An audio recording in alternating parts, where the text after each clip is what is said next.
Well, thanks everybody for coming tonight. Really, some of you have heard this presentation, the first part of the presentation before. Actually, many of you looking around the room may have not seen the actual presentation itself. So, I wanted to the first part of the presentation is really to bring you up to speed on what Bike Maine is, what it means to our community, and then the bigger picture, how this thing all ties in together. And hopefully at the end, after we've gone through some of the more current updates that we've been working on for several months now, I'll be opening up for questions, and then you guys can ask away. So if you can hold your questions and remember them till the end, that'd be great. If you're terrible at remembering, well then you can ask me right away if you want. So, because that's the way I would be. So we'll start off with what is Bike Maine. So Bike Maine, which is hosted, you'll see a little bit later on, by a very large organization in Maine.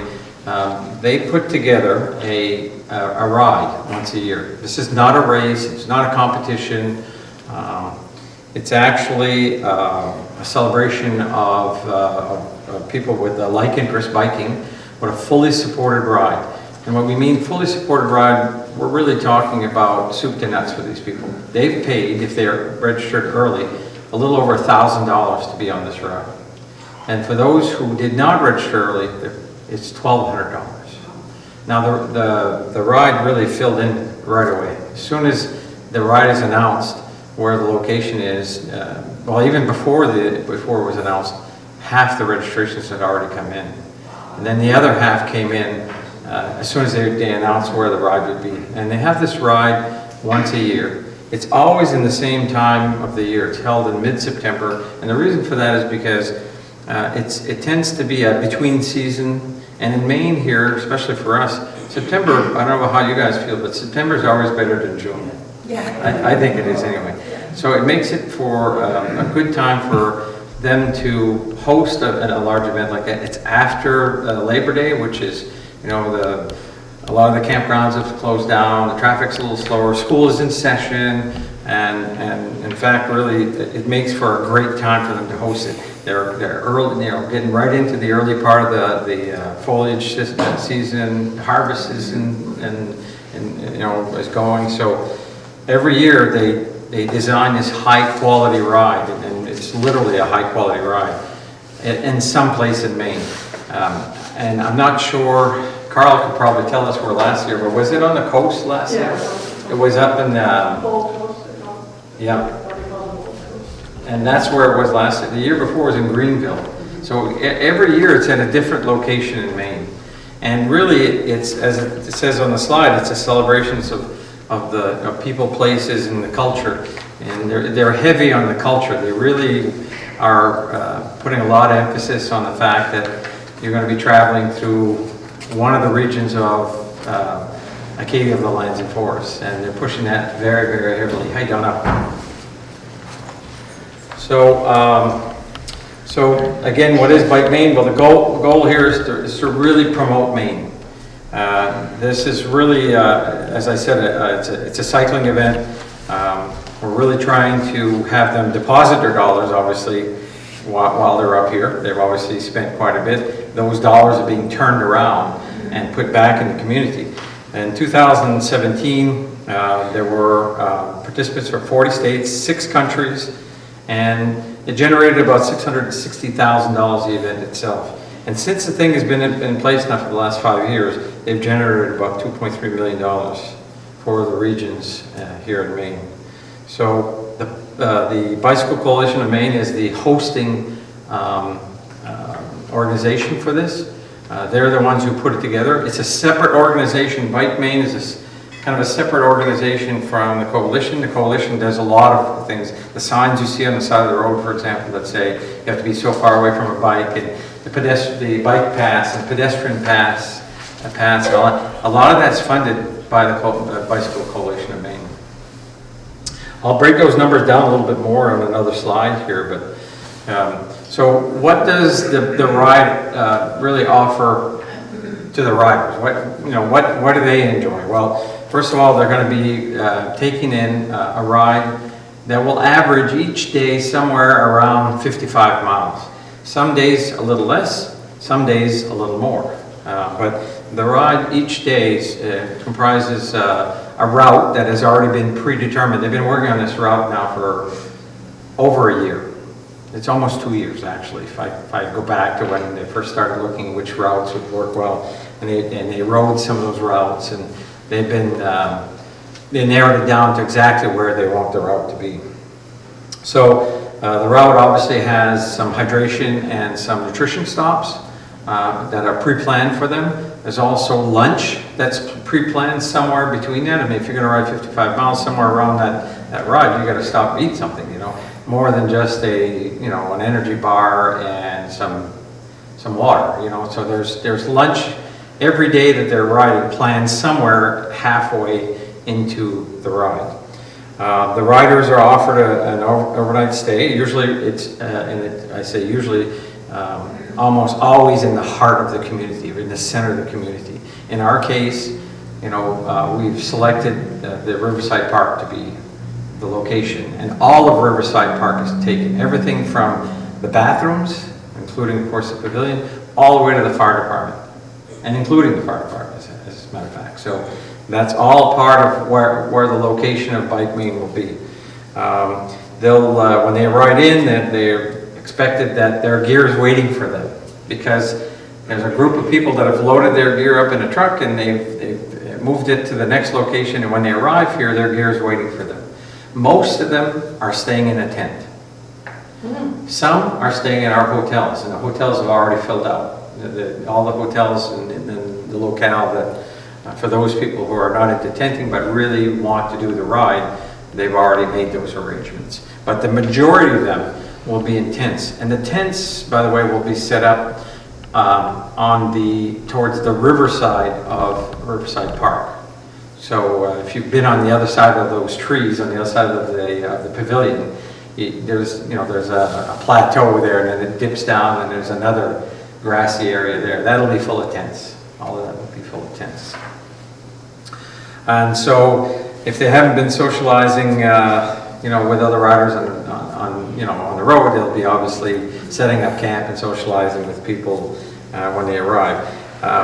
One of the things first thing they do after they've showered, and incidentally, is the shower vans, which can shower up to 40 people at once, are being set up in the camping area. I think you're all familiar with that. They're close to the fire department. So we have water source and electrical and sewer there, so we've decided that's the best location for them to set up those vans.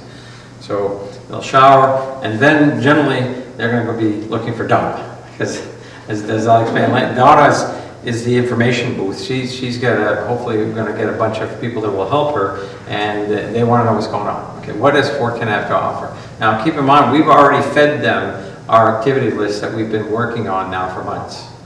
So they already pretty much know, if they just check their website, what Fort Kent has to offer, but they'll have an actual sheet prepared that will say, here's everything Fort Kent has got ready for you. And Donna will be able to say, here's how you get there. And Donna reminded me too, by the way, while I'm thinking of it, that make sure that Steve is supposed to reorder some maps there. Steve knows it. Yeah, so if we could make sure we do a follow-up on that. And so they'll want to be able to explore the community. It might just be, hey, where can I get an ice cream cone? Or it might be, I heard you guys got a little microbrewery, how do I get there? Or it might be that these are all things we're getting set up for them. Massage, there's 3 different people that are going to be set up to offer them a massage, and we need to be able to direct them to where to go for that kind of stuff. These are just some of the things that we are preparing for them. They will eat. They burn a lot of calories when you're averaging 55 to 60 miles a day. You know what I mean? So the food part of it is a big piece of this. And the goal is to locally source the foods. And the goal is 60% or more, and they'll reach it. Some of it we have to go outside, but most of it is either going to be organically grown or no chemicals or whatever. They're really push hard on this stuff, but buying local is extremely important to them. locally sourced food is extremely important to them. Of course, we have not only some activities planned for them, but we have things after supper, bands, and then the second night we actually have a film festival. Now all of this is open to the public. The public can come in and intermingle. They're welcome to. Oh yes, and they even come with a brewing company. The Maine Brewing Company follows them, and they'll be serving beer on tap as well. So and they get some pretty good brews. You know. I hope they bring up lunch. You know, they have a beer called lunch. Oh, you gotta try it. Hopefully they got it. And of course, they'll settle in and get ready for the next day, because you know, not every day is a ride, but I'll explain to you here in a minute how it works. So what does it offer the host community? Well, the first thing really is that, you know, some of these communities aren't like Fort Kent, you know. This community building thing is a big thing for them. Fort Kent's already figured that one out a long time ago. We're known for our volunteerism and really getting people together and making it happen. But not all communities are like that. So it offers a great opportunity for communities to get together and host, you know, help host this thing, and it really puts the group in line with you know, saying, hey, we're proud to have hosting you here in our community. It also offers obviously a promotion. We're showcasing our community. Each community has activities that are planned, and of course, just the fact that you can drive up and down Main Street and see that it's a very quaint little village. Fort Kent's a very quaint little village, you know. And as they're going to be riding some of these routes, they're riding through many of those same little villages here.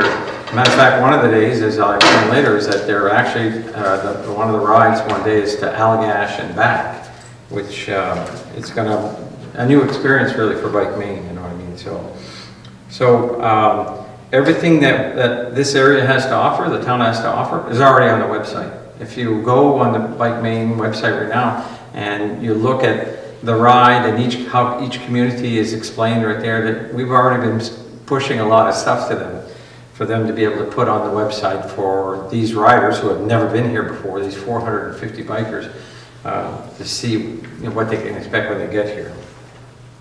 Obviously, it's you know, it's going to be interesting to see just how well people will react to this.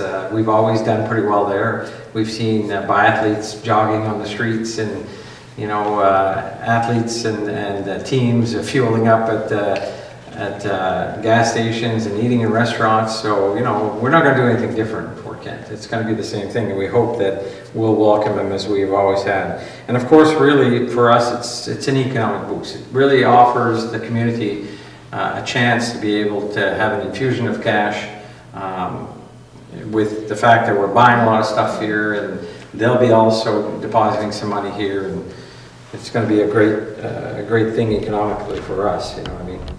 So let me break it down a little bit for you on last year's numbers, and I'll try to adjust these numbers a little bit to this year, but last year there were 400 riders. This year there are 400. We've increased that by 50. And again, I'm going to repeat that they filled that like that. It was very, very quick. These rides are heavily sought after.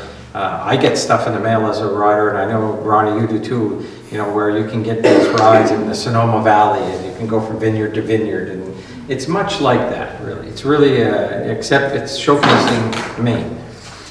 Of the 400 riders last year, only 136 of them are from Maine.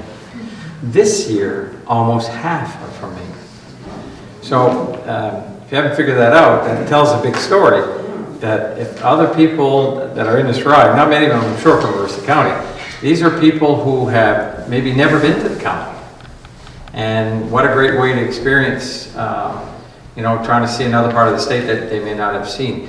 I particularly think that's a great shot in the arm for us, because these are the same people that they may not be from Nevada or California or wherever it might be. They're more likely that if they, for the first time, experience Aroostook County, they're going to come back. These are day trippers that are willing to say, hey, we had a great time here, saw a nice little thing here, it's worth going back.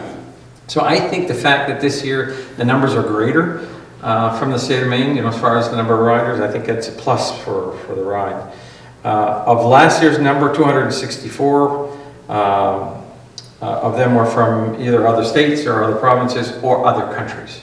So 250 bikers, half of them being from another state, another province, or another country.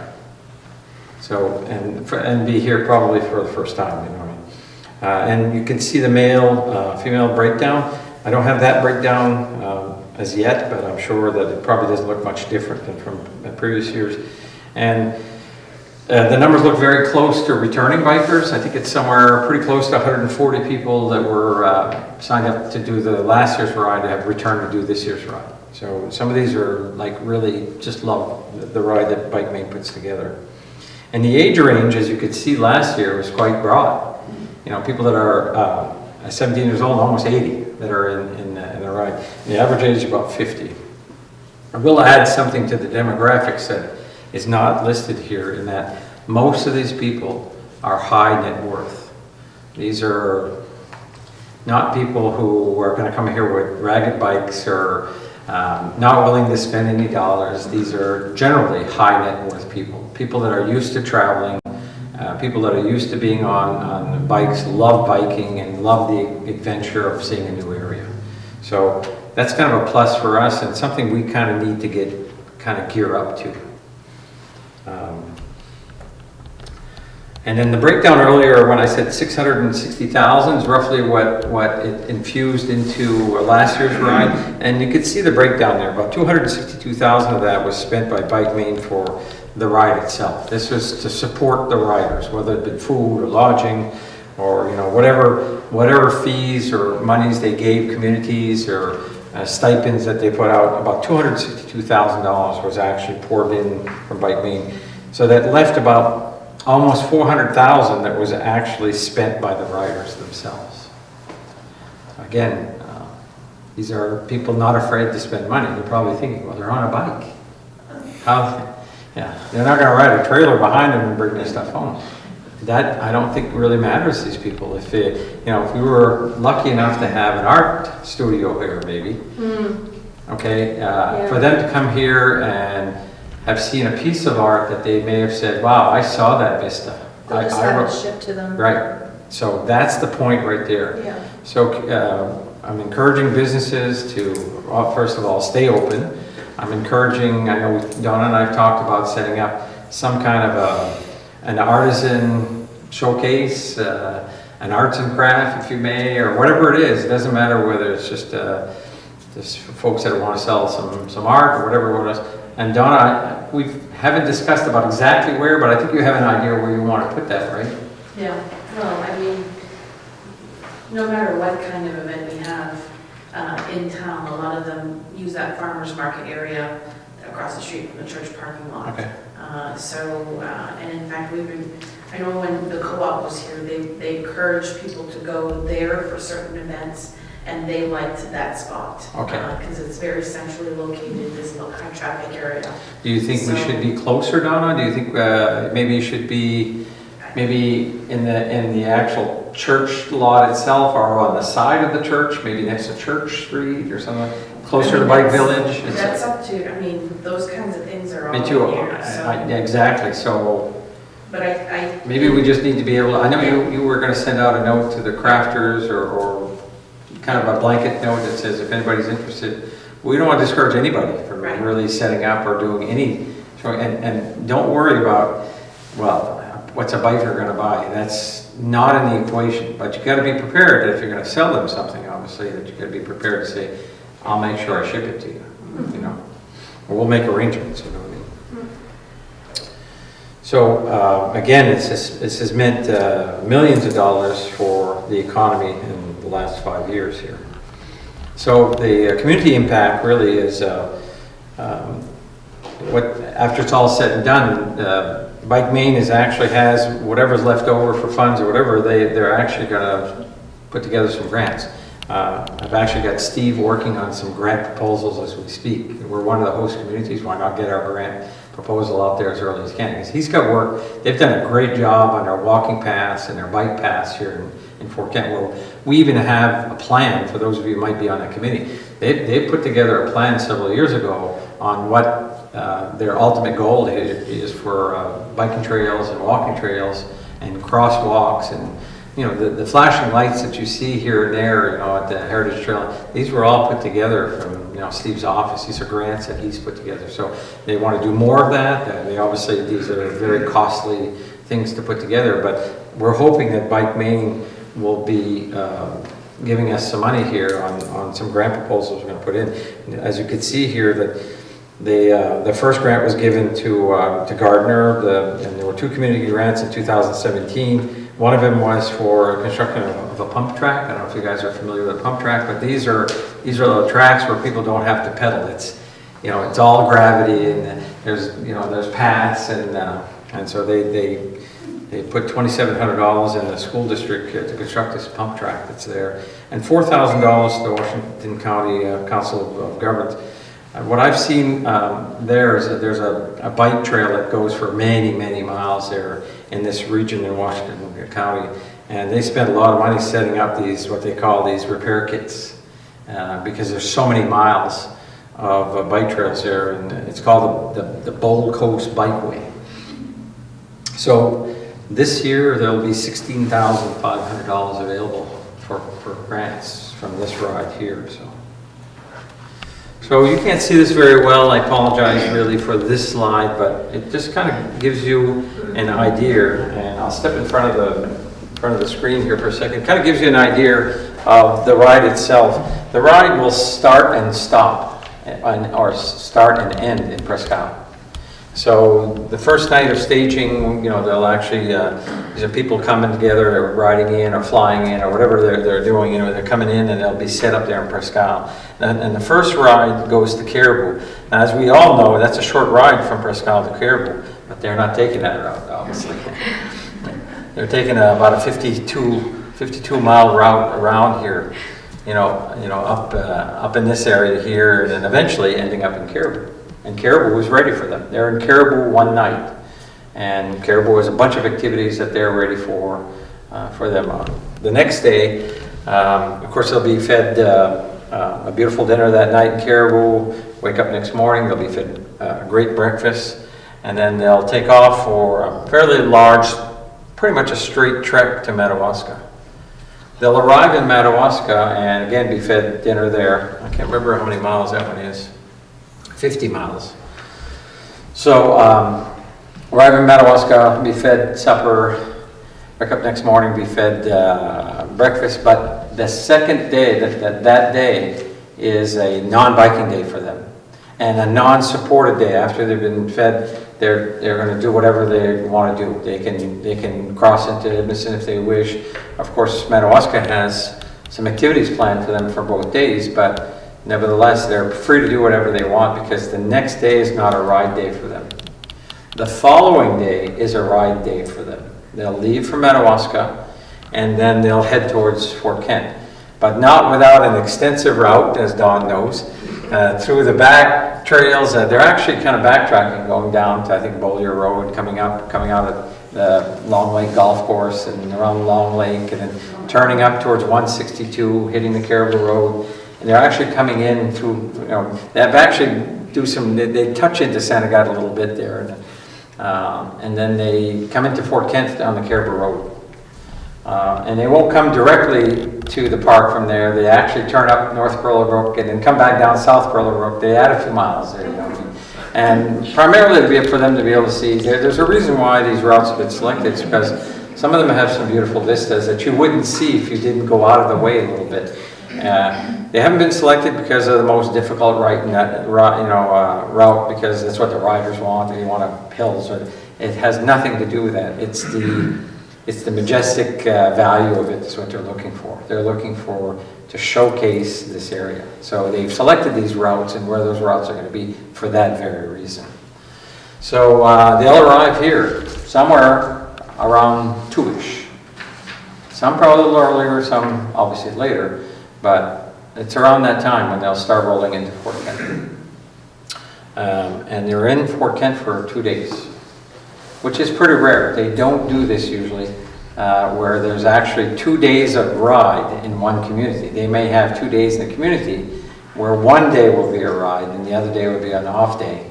But in Fort Kent, they're doing 2 days of ride. So they're coming in on a ride. They'll be fed dinner, fed breakfast.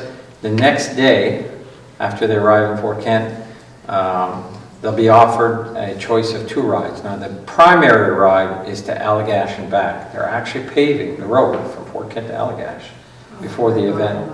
Yeah, and it's in bad shape, because that would not be a great ride if they weren't doing that. But we have guarantees from the Maine DOT that the contract has very strict stipulation that paving will be done before the end of August. So the event here for us in Fort Kent is 12th and 13th. They're the 2 days that they're here, Wednesday and Thursday.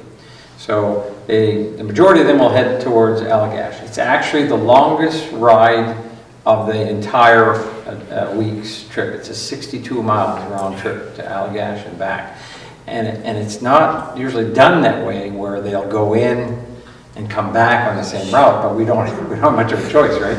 Because one road goes to Allagash and the same road that comes back. So that's the route that has to be done, and the round trip is 62 miles. They'll be offered an alternative route for those who wish to not do the 62 mile. They're calling that the wild ride, by the way, because it's really into the wide open wilderness. And for them to experience the Allagash, the Chainsaw Museum will be open for them. The Allagash Historical Society will be feeding them lunch. There'll be some rest stops in between. And by the way, every community is encouraged to have something for them to stop at. Frenchville is hoping that they will stop at their new park there. And I think you guys are planning to do a little something, Don Raymond and his crew over there. And these are all things that we're encouraging them to do. These people, they're not in a hurry to get to the other end. They're here for the value of the ride. They want to be able to experience what we have to offer culturally. It's not a race. Not a race. Not a race. Okay, so the alternative ride for the second day after they arrive is to cross into Canada. Of course, there's a whole thing on the website about what it needs to do to cross to Canada. And there's a ride there that many of us bikers will do quite often. It's only a 32-mile ride, but it actually touches around Baker Lake, Lacunic, Saint Francois, circles around, and it's really quite a beautiful ride. When we rode the ride with them, they were quite impressed with that. It's going to be advertised as an unsupported ride, though, which means that they're on their own. Now, we'll have signage for them where they got to turn and everything else, but if they want to eat lunch, they can stop at a little restaurants or these little places that are set up. They can stop anywhere and have lunch if they wish. And we are going to need to support that. And Norman Martin has stepped forward to say he would be happy to be one of the SAG vehicles. We really kind of need to have a SAG vehicle to pick up a bike that may have broke down, or try to help them get going or whatever. And we need a second volunteer to be able to sweep. Somebody who's going to follow after the last rider, make sure that we didn't leave somebody behind. Okay. I've been working last week with Dave Albert at the U.S. Customs, and the gentleman, I can't remember his name. I've got his card here, but he's the port director, the port supervisor there in Clare. And Clare is actually, because we're really, when they leave Fort Kent, we're going to try to hold them back at a certain time, but when they leave Fort Kent, they're leaving in a wave. And they don't have, no port is set up really to be able to, I'm guessing maybe 100 people might do that. Well, at 100 people, it's a lot of bikers. Well, they're going to set up with some handhelds and set up a middle lane just to clear those people. And then they're going to try to do that very quickly. Now, of course, as they start into the ride, they're going to get separated a little bit there. You won't see those same 100 people come back through Dave's port. It isn't going to happen that way, probably. More likely that he's going to see him kind of staggering a little bit. And of course, Dave's going to gear up or man up or however he feels he needs to set up to be able to handle that. It might even just be an extra person that day, Dave. I don't know. You're the guy there, so. Won't be the first time. No, we've done these kind of things before, you know what I mean?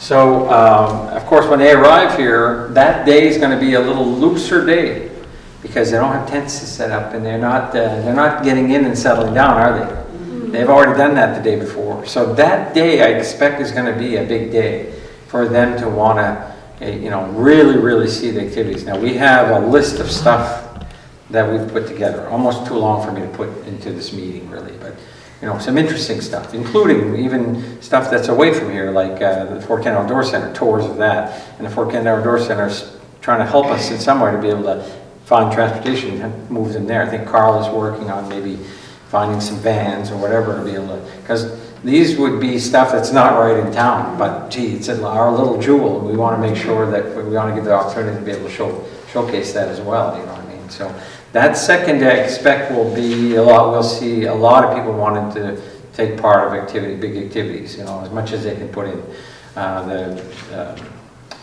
Lise Betsy has offered to be able to do, we're going to do actually 4 tours of the Acadian Archives. She's going to do a presentation in Fox Auditorium, and then she's going to invite them to go to the archives. And she's going to repeat that an hour and a half later. And then she's going to do the same thing the second day. So again, these are things that Bike Maine people said, got to have that, George. This is part of what they wanted. They're coming up here to see. They want to know about the culture and the area and what this is all about, you know. It's a great time for us to boast about the fact that we're Acadians, you know. So that night we feed them a great supper. By the way, the meals are being taken care of by the Knights of Columbus. They've stepped forward to be able to cook the meal. They don't have to buy a thing. Bike Maine buys it all. But they've got to prepare it. And the Columbiettes have offered to serve it. It's a substantial stipend for both those organizations.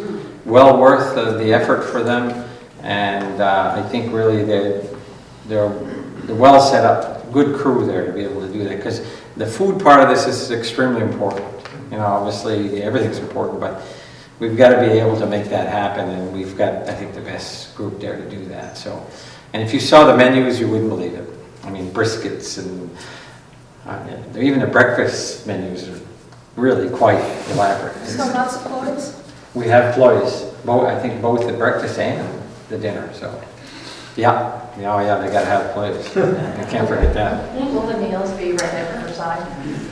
I'm sorry? Will the meals be right at Riverside? Yes, everything's being done at Riverside. So even though they might be preparing everything at the Knights of Columbus, that they have these, you know, Bike Maine comes with these big containers to be able to move everything down, keep it safe and fresh. They have to go through training. I don't know when that's going to happen, but that's pretty soon. They're going through food safety training. So all of that stuff to make sure that this would not be a time to get somebody sick here. Yeah. So that's a big endeavor. That's a much bigger endeavor than you can imagine, really.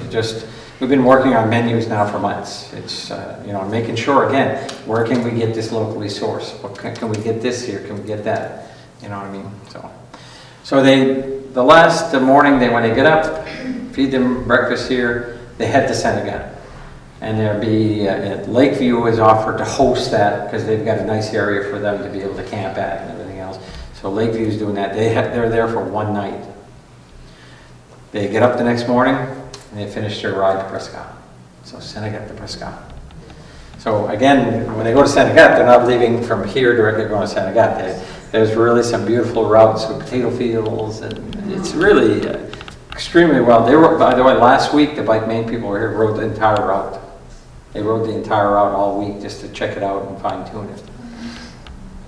And then they finish in Prescott with a big celebration.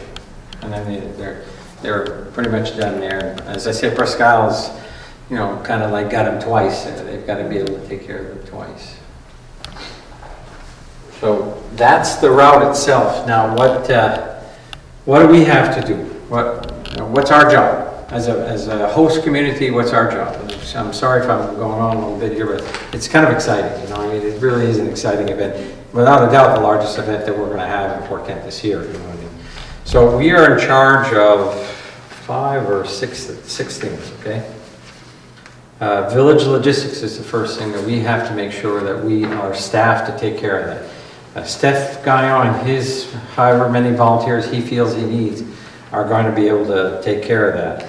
I'm just going to quickly go through them, then I'm going to ask Steph to just bring us up to date real quick so that you guys get an idea of what he's working on. The food, I've already discussed that with you guys, that the food committee is in charge of that, being the KC and Columbiettes.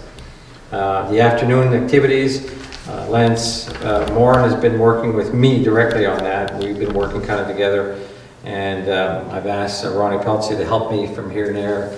I may need a little bit more of your help there than, and so we've been putting together basically the list of things that are going to happen here.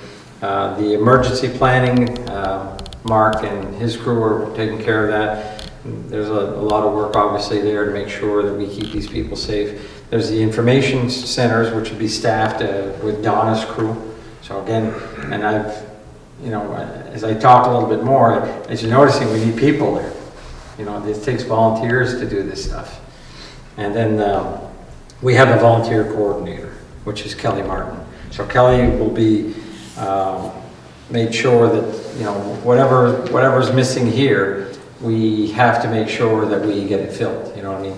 Some of the stuff falls back, like, you know, for example, volunteers for food prep, service, cleanup, entertainment. It really comes back to the Bike Village because everything happens there at the Bike Village. So Steph is, of all the crews really, he's got the most responsibility and the most to do. So Steph, if you just want to quickly just, I know it's hard to do quickly there. Yeah, it's almost impossible to do quickly. But I mean, it'll start Wednesday morning before anybody arrives because there's trucks that will be coming in with all of the luggage that the riders have. That's going, and we've made arrangements to have someone take the luggage out of the trucks and set those aside. Then the tents have to be set up. I'm not sure about who's setting up tents. They set up their own, but we have to get them to that area. So if it's going to be, it's going to be beyond that first line of trees when you're on the pavilion side of the park. They're on the other side of the trees towards the river where the gazebo is. There's a small gazebo there, so there'll be tents all around the gazebo and then down into that little dip, which is the reservoir for the pump station. Hopefully we don't get a lot of rain because there's going to be a lot of water down in that area. Yeah. We'll see. We'll see what happens there. And then, you know, the Knights of Columbus are going to be serving them a meal in the evening, and that's going to be in the pavilion. But they'll come in from their ride. You know, I imagine they'll want to change up, take showers, bathroom facilities, and that's the other wave of trucks that's coming in, and they're going to be set up, like George said, where the RV park is. Okay. From there, it's an evening meal, and then maybe some kind of entertainment. I'm not sure. Yeah, there's Lance is entertainment in charge of each that. night, yeah. But we're not tasked with having booked those entertainment. They've already done that. I think French Toast is one night, then there's a film festival the second night. Right. I mean, film festival. Yeah. Then the following morning, when they get up, same thing. There's showers and restrooms and all this stuff that's available to them. Then it's breakfast, and then that's the ride to either Allagash or the one in through Canada. When they come back in from that, that's the second night, and that's the one where they're looking to take advantage of a little bit of downtime and visit the sites in the community. So I suspect that half, if not more than half, will leave the area and head out and only come back, nightfall. Yeah, well, they'll come back for supper. They'll come back for supper. Those that are back early enough, they'll take the afternoon to take in some of the sites, supper, and then go back out, or those who are coming in later. I don't know how long it's going to take them to go to Allagash and come back. Well, it's their longest ride, but I suspect they'll be rolling in about the same time. Okay. You know, 2-ish or. Yeah. Yeah. You might maybe a little bit more than that, Norm, probably. I'd say 55-mile ride. 62. 62. That's it. Remember, they're leaving. They're out of here by. Based on the tour of the valley, it's taking us 4 or 5 hours, and that was non-stop, pretty much. Right. So you can count on 6.5 hours on that. Yeah. Easy. So. And probably even more. They don't want to take a. Okay, go ahead. Yeah, they come in along with their, Yeah, there's no hurry. the restrooms and the wash-up facilities and the luggage trucks. They also come in with recycling bins and all of that stuff that they put out with signage. We have to get a little bit of extra help on trash removal. We're making arrangements on that. They're also going to be looking to charge all of their devices, so we need a station to charge devices. I've had several conversations with different people about that. It's amazing the amount of juice that this is going to take. So I'm not exactly sure how we're going to set that up. We can use the pavilion to a certain degree because there is electricity at each of the poles inside the pavilion, and then maybe at the fire station, and there's also electricity at the RV park. Right. But you know, if there's 450 people looking to charge their devices, we're going to have to do it in shifts. So I'm not exactly sure how that's going to happen. I have contacted a group that's interested in providing that service. There's this small fee that they're going to charge us $2. That's what's recommended for each device that's charged. So there's an opportunity to make a few dollars there. And that's a group from the Fort Kent Elementary School, well, VMS. And the money that they're trying to raise is to fund the Kent-Kiev trip that the kids take. So hopefully that will come together. On the luggage side, I've contacted the university, and there's a couple of the sports teams that are going to help us to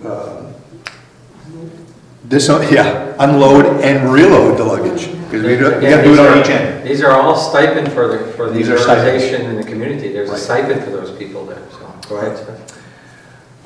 There's one, by the way, there's one stipend that you kind of missed there, which was when they arrive, each day that they arrive, there's a lag there from the time they arrive to when meals and there's food and refreshment, and there's a stipend for a group, and that's being Acadia Federal Green. I don't know if I told you this, Steph. I think I did, right?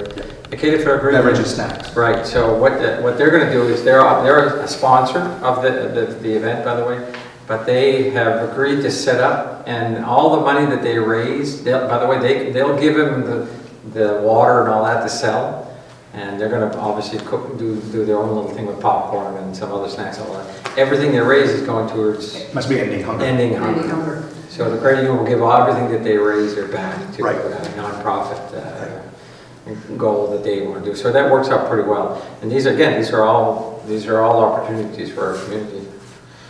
Right. We have some logistic issues. One of them is going to be making sure we have enough parking, because a lot of the bikers come with an entourage. So those people are going to want to come into the village to see, you know, family, friends, whatever. So parking is going to be an issue. Traffic's going to be an issue. And at the same time, they've made sure to tell us that they welcome the community to come in and see what this is all about. So we're going to need a lot of parking, but I haven't talked to Father Labrie about the use of the church parking lots. Yeah, there was overflow. But that's for overflow, but that's certainly something Because that we're there's going to need to about roughly 100 staffers, Bike Maine staffers that are, these are some medical people, some mechanics, there's trucks, there's vans, there's all these people that are there supporting this ride. That those are all, like Steph says, if people need parking there. So. And then there's, they need stations for bike repair, whatever that's going to be, and I think we're talking with Mark about getting involved in that, right? Well, or do they come in? Shooting towards, Ed, I'm shooting towards the fire station for that. And we might, whatever space you can give us, as much space as you can give us, that we can take, which would be a good location for the bike, because every day there's going to be probably over 100 bikes that are going to need some tweaking. Generally, out of 450 bikers, there's chains, there's sprockets, there's cables, there's brakes, Bike Maine comes with their own mechanics and follow them. Now they're on the road, obviously trying to help them as well, but at night, people are getting stuff done. So I suggested anyway that if they felt that the fire department would be the best place to have that, and I'm not sure about Donna yet, I'll get back to you, Donna, but we don't know if that's the best place also to put maybe the information booth, because, we're working on, I think we're going to know better next month that when we have our do or die meeting, we're going to know exactly where everybody's going to be placed, and we've already done that initial walkthrough, but For sure, Ed, the way they were talking is they liked the fact that your conference room, your training room, and some stalls could be available there, and it's close to the village, and You know, I had anticipated after our first conversations, being able to free up a couple of our bays, but it's almost impossible for us to safely relocate our whole fleet yeah. because of the way we respond. So Right. firefighters have to go get their gear, and get on the apparatus and respond. So we can move some stuff, Okay. but not the whole deal. No. And the conference room will be available, that's fine. Okay. As far as power goes, we'll have to talk to whoever's setting that up because, you know, we don't have any high amperage No. outside outlets. Yeah. Even the ones inside, there's a limitation, so. Yeah. And they're not really placed where people could access them either.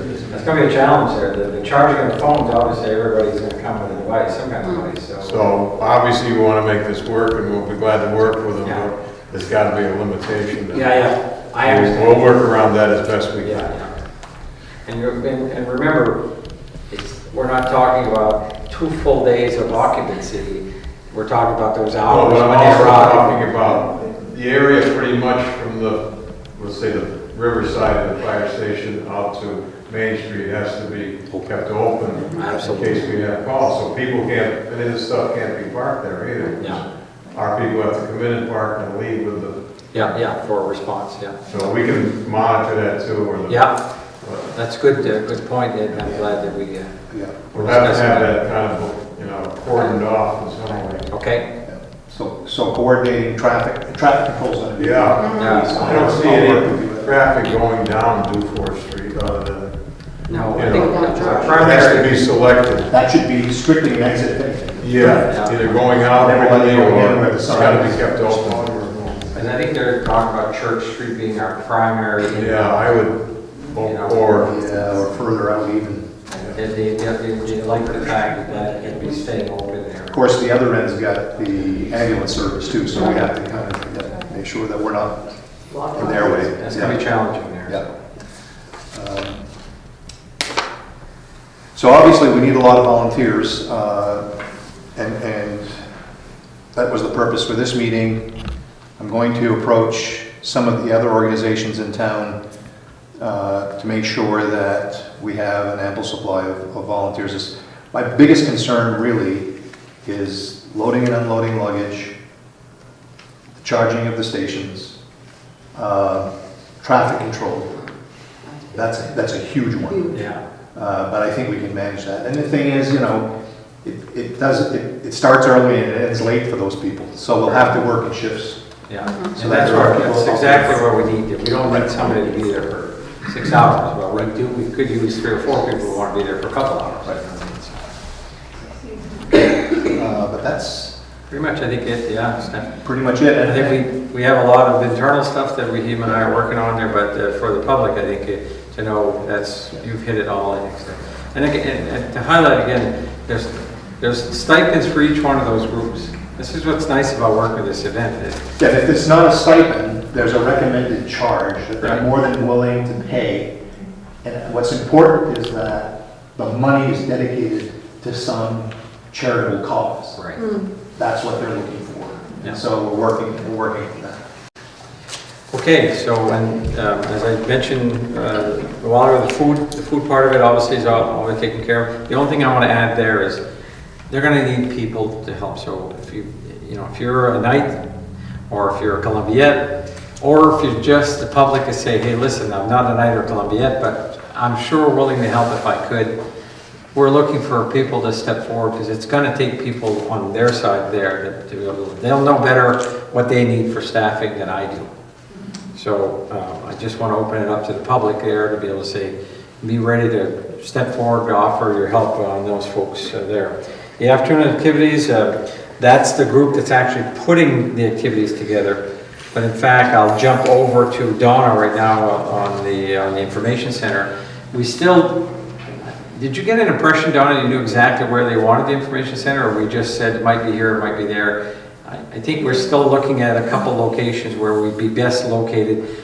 And we want to be somewhere where the bike village and the showers, or the bike village and the the bike repair areas, or we want to be, or where they're being fed. We want the information center to be handy for them wherever so they can go right to there without having to walk half a mile to find it, you know what I mean? So I think we'll need to make sure we know where they say, yeah, you'll be best here, you know what I mean? George, if I remember right, they talk about that parking area next to the pavilion, setting up a tent Tender, here. yeah. Because everybody's going to go there for their meals. Right. So that would be probably the best spot, but. And there have several tents that, at some locations, they don't have the luxury that they have here in Fort Kent, this huge pavilion. You know, they're like impressed, big time impressed with what we have here. Other places, they have set up some large tents to be able to accommodate, you know, feeding them and things of that nature. So, and you know, things like unloading tables and chairs, by the way, because we're not going to use those picnic tables. We can't feed 450 people on picnic tables. So that needs people to help unload those things. You know, that's all the stuff that's got to come off of there. So, Donna, do you want to add anything on the information booth at all? I know you're going to need some people. Yeah, and that's, I mean, it's, you know, for the most part, people that are knowledgeable about the area and different topics, you know, even including, I mean, these are people that have never been here before, so even like questions about hunting and fishing and, you know, anything that will get them to come back. Yeah. Yeah. So if anybody has a particular knowledge about anything, with the area that's specific to a particular topic, you know, whether it's the Acadian culture or, you know, feel free to let me know and we'll take it from there. So. Okay, thanks, Donna. Mark is going to need some volunteers that might not necessarily work at all.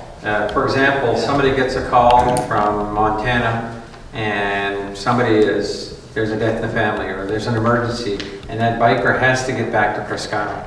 It's part of the emergency planning group to make sure that we have a few people set up to be able to move those people quickly, you know, or if we have to transport somebody and their bike out of there, they have SAG vehicles, but if we have to move somebody out of the area, that's one of the things they're in charge of. And also the emergency plan, like, hey, we got a hurricane coming, and we need to move those people out of tents and into a structure. So we've set up a couple of those locations for them to move in there. Keep in mind too that Ed helped me there. What's the organization that's in charge? Aroostook County Emergency Planning? EMA, yeah. They've been tasked with putting together an emergency plan for the whole event, by the way. And that's, you know, everything from emergency route evacuations, everything else. So they've been working with them, but specifically we need our own group, you know. And we also need to be able to, I think, Mark, when we need to clarify that in August when they come up here, do we need to have somebody from the hospital there all the time? Because they do have their own medical staff that follows them, but what do they expect from us to have somebody staffing there, something with them? So we'll need to clarify that with them. And Kel, we haven't used you yet. That's kind of good, you know. The only other thing that I haven't mentioned before I bring it up to questions. Oh, I'm sorry, go ahead. I spoke with somebody today who mentioned something to me that we probably hadn't thought about, and if we have, great, but it's Wi-Fi access. So we need to have a conversation with US Cellular or AT&T or whoever. To set up a Wi-Fi hotspot. We need a hotspot, and or several of them maybe in the park. Very good points. Very good point. So let's make sure. Maybe there's a charge for access to that as well. I mean, if you could find someone on that street that would be willing to let us hook up a temporary outdoor access point, we could do it like that. That'd be Instead of paying us, I mean. Somebody with a big pipe. If you had internet, someone had, internet connection, I mean, standard time on internet connection would probably be fast enough for people's cell phones. Again, some of these are business people that took a week off and may want to check their emails or correspond with people back home, whatever it may be. I can help you with that step if you need something. Okay, thank you. As a matter of fact, I'd like to dump it in your lap. I can take a look and see what I can. It isn't something that they've asked, but you know, That's something that came up today. Well, It was not on my radar. I'm sure they'll need something. but it'd be impressive to know that we got a Wi-Fi hotspot. How about the church? Would they have access? I don't know, but I know they have internet in the office, but I'll we'd have find to out. talk to them and see if they'd be willing to let us tap. Remember, we need to be able to be in a range enough to be able to pick it up. And it would be, it would be. Reality. You'll great publicity for one It's of, still a little far from the pavilion. We For thought US Cellular, so- somewhere, Yeah. maybe it's a conversation with Luke. Could be, could be. Luke, So the only other thing that I haven't mentioned in any of my other meetings is the school involvement tomorrow. So I really would like to somehow work in, whether it be a class or the school. I'm willing tomorrow, by the way, as they're riding in, I'm willing to take some of the money they've given in the community, and I'll buy 500 clappers. You know, those three-handed clappers, you know what I'm talking about, or, you know, noisemakers to cheer them on, and signage. And by the way, you know, some communities have mentioned that they actually will intermingle bike safety into the whole thing, you know what I mean? So, you know, I'm really looking for somebody to kind of say, I want to take it from there, and let's see what we can work out with the school. Go ahead, Donna. They even, I think some in the past, there have been some communities that even had something as simple as putting a poster on the lawn or something, welcoming the bikers, you know. Bikers have been really impressed and have really felt welcomed by those little things. Yeah. So it doesn't have, I mean, the big school things are great, and I know when the college basketball team had come in and there were students clapping as the bus drove by, you know, I still hear about it. So, you know, those are really nice. But like I said, even little simple things, just to welcome people to the community, they'll remember that, you know. And if you want to tomorrow, you and I, we can probably reach out to the Bike Maine people to find out what has been done in the past with schools. You know, and I think we'd be surprised to hear, oh, Mike, that's a great idea. You know? Yeah. Is it possible too that, does your route comes? The route coming in, the first day coming in, is coming on Pleasant Street, It does, good. Okay. coming right by the school. Right where the college is. And there can be, I mean, somebody letting us know, like, Well, about when I- the first biker will be coming. I don't know about radio communication, but I suspect they'll know. The Bike Maine they've already done the ride, so they pretty much will know how many hours it'll take before it gets there. I think we can get a close enough idea that we could start expecting to see riders by a certain time. You know? They told us we're doing 1 and 3 or so. Yeah, Yeah, great. yeah. No, I think we can definitely. Yeah, that window is always, it's always been, you know, around the 2-ish, but they said it could be as early as 1, it could be Yeah. up to 3. By 2:30, they have to be back in the building Yeah, okay, so, yeah. at all times. But it'd be kind of really nice, you know, with some That'd be great. noisemakers and whatever, Yeah. just to welcome. I know we've done the Trek Across Maine several years, and every day when we'd be rolling into the community, you know, there were hundreds of people lining the route, and, you know, just making noise and woo-hoo, and just welcoming us to the community. It's impressive. I know that, like, my class has to raise $1,300 every year for our flowers. So if there was something that the kids could do, a booth of some sort, or if there was something that they could volunteer to do. I mean, I know they're third graders, but they're great. Yeah, well, lots of I things. know, well, you may have missed it, but Steph said what is it? Well, this was, There's one stipend being given to this. Lauren group. Lake is the person that's contacted me, and this was the 6th grade Kent Kim project. That's the only contact that I've Yeah, had. and it's Right, I that's understand specific that, to yeah. charging, am I right? That's the device charging? That was device charging. Okay, so, I don't know, there's no other stipends tomorrow, and there's no other recommendation for us to charge for something other than that, everything else has been taken care of for them, like these are the things. There's an that- age group we should do. You know. Yeah. What age group are we talking about? Right, right. I would rather see the schools just involved in the welcoming, you know what I mean? Or our bike education, or whatever we can do on, you know, with the Bike Maine thing, you know, so. So let's work together. And just something else that I thought about for the school, as you're looking for volunteers, the students are soon to find out at the high school that every high schooler every year has to volunteer for 25 hours. Okay, So you've got every high school student who's going to be looking to put in volunteer somebody out time. there on. And it will just be told to them in August, and a lot of them will want to get on it while the weather is nice. And So, I mean, the We'll setting keep in up mind if we need tables, volunteers, I guess, you know. I mean, that is Loading and Yeah, unloading. maybe. a great place to Yeah. start. And we have to remember, things like unloading trucks, well, we can't use little children for that. Right, We but the need- high school. High schoolers. These are high schoolers. Yeah. These are high school students that have to give 25 hours Yeah, each. so if we're gonna use those people, it'd be great, you know. They just have to be marked. George, I have a question. We're on the question part, perfect, it's a good lead-in, go ahead.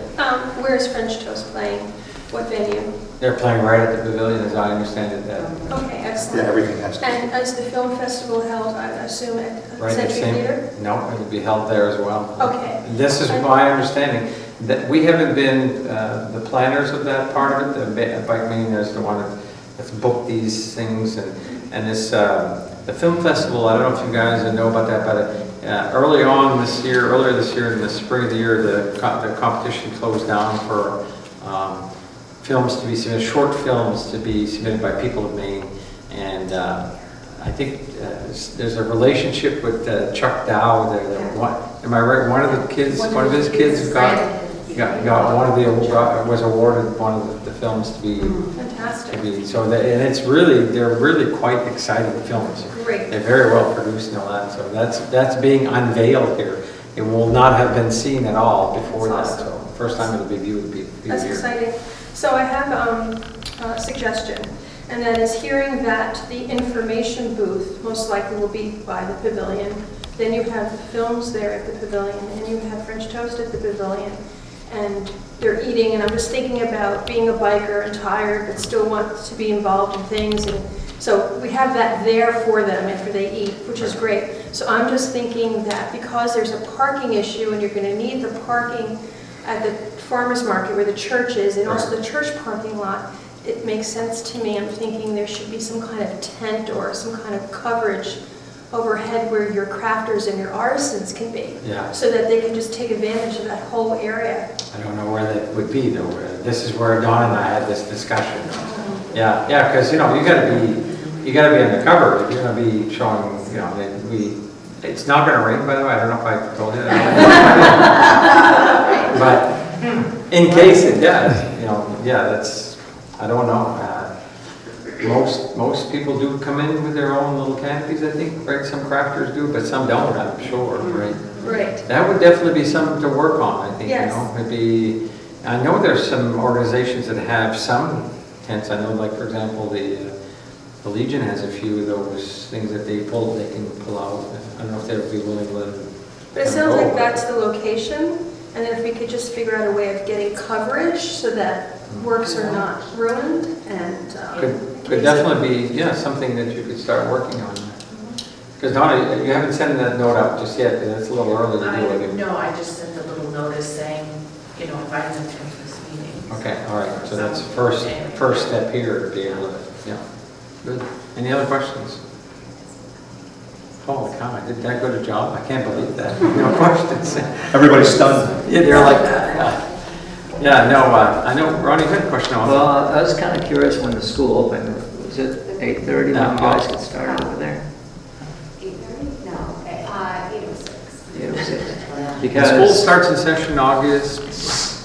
I know, 22nd.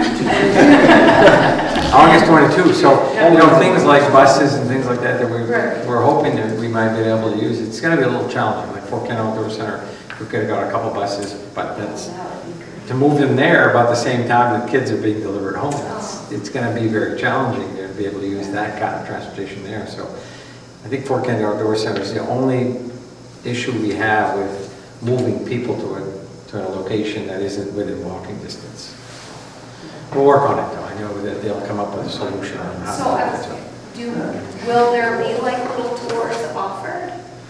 Oh, there's everything from the historical societies, walks through our already marked areas around the blockhouse up on this, that end here at America's First Mile. A walk up the ski tow. We're hoping that will be a guided. I just talking to Ronnie about that. I'd like to have Alan Willett actually walks that every day, I think, do that. But if not, we got to find a volunteer to do that.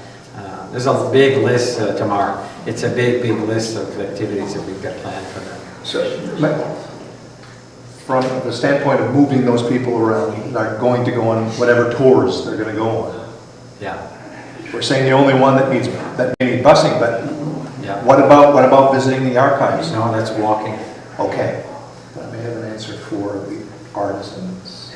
Well, not so much the crafters though. I'm thinking more about, Because the Acadian Archives tours really starts at Fox, and then you're invited to go over.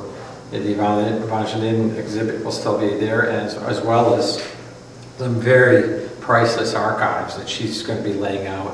She's going to put some volunteers together to explain some of those. We really need to be where the bulk of the Yeah. activity is, you know, With the it's crafters. central. Yeah, we really need to be where. That's why I was well, the trying to walking make sure. path, or the walking path. Well, the walking paths are the. I'm not talking about along the river and all that stuff. I'm talking about the walk from Oh. Riverside Park Okay. to the archives. Yeah. Anything along that route can be spaced that they would stop in, take a look at, keep But walking. keep in mind, that's only one location they're going to. They could be Yeah. going to the Historical Society. Sure, You know, the train depot or whatever. By the way, we're going to need to make sure they're open and manned, by the way. So. You really- And the blockhouse is another one, that's another tour. They normally close at Labor Day, but we've asked them to be open and be ready to offer the tours there as well. Okay. See, they're going to eat, so they're all there, they're eating. So you want to get them when they're done eating. No, you need to get them before. Before they're eating. Yes, when they arrive, they're going to shower and be looking for stuff to do after they shower. Okay. And so it's this period of time I'll use from two to supper, let's say. That's the window of opportunity for crafters and all the tours and museums and whatever else we have to offer. Dinner at 5?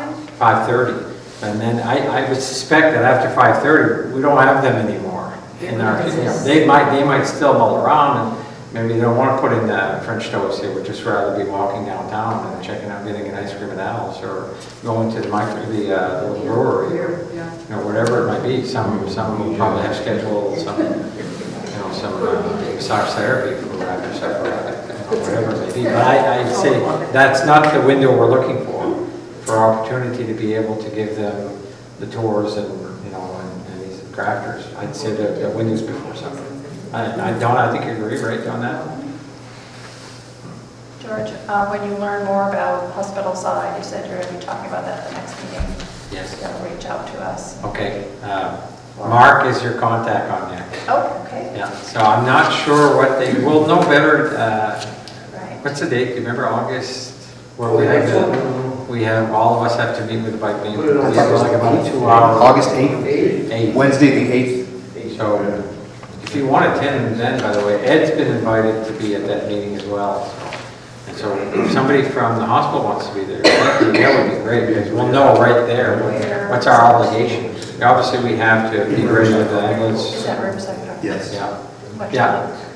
time? The initial meeting time has been changed, correct? Oh, I don't know. I thought they Wasn't there, I thought it was still noon to, or is it 11 to? They said 3 hours, but they said we're going to have them all there for 3 hours. And I plan that once we've covered one of the sections, I want to let those people go. So the people who were probably most pressing will get those committees out of the way and then go on to the next committee. And go on. they said 11 a.m. to 3 p.m., but I thought it was going to be a little bit later than that. No, I think and she said we may not go to 3. So Okay. so yeah. So if you can August 18th. at the pavilion. George, some of the walking paths have debris from the spring I flood. think they've been planning to clean those up, haven't they? Yeah, we've been working on it. I don't know if it's all cleared yet. I know Tony was looking for a little bit of help. I haven't had the opportunity. Well, maybe that would be, We'll follow you're on up. that committee as well, Mark. So, Yeah, I really would like that cleaned up, especially so that they could end up somewhere at America's First Mile marker there. Those walking trails end up there. That would be- I don't think they're probably by the school somewhere, wasn't it? Well, it's the South Trail, like here on the other side of Crawford Beach. There's actually somebody's shed on the trail. Yeah. The whole roof is on the trail. It's huge roof. All right. And there's a lot of trees and debris on the trail. So you can get there, you have to cut through the woods and. So let's, I'll talk to Steve and make about sure that. Tony will make sure we get that. I really would like to have all the trails open Yeah. No, we Sure, sure it's a great brochure to show where everything is. Yeah, no. Also trail behind McDonald's. Other questions? Trail behind McDonald's also is a good trail. So, hey, I thank you, everybody, for showing up. I hope it was informative, so you get at least a picture of what this thing looks like.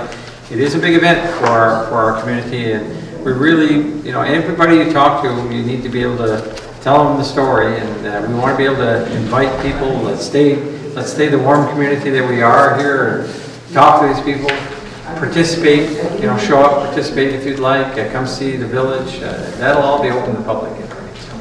Have you got any, like the local and the state PD, all that involved in the? Yes. When the things going on and? We've been working, you know, we've taken it to the step even where we've asked Irving that if they're trucking cedar to clear that day, we prefer that they wait till the next day. You know, if that gives you any idea of some of the little minute details that we're trying to fix here with law enforcement. So, yeah, and we need certain people at certain places. By the way, there's a group of volunteers that follows Bike Maine, and those are people, road guards, for example. I'll give you an example. When they leave the final day out of Fort Kent, and they'll go down Church Street, and they'll make a left on Church Street heading towards Market. Well, they're crossing 2 lanes of traffic there. Somebody will have to be there as a road guard to make sure that they'll be able to flow there. They're not worried about right turns onto Market, for example, but the left turn onto North Willowbrook, which is the way they go out, they'll need a road guard there. So these are all things we're working with law enforcement and their volunteers. Thank you, everybody. And thank you, Don, for filming.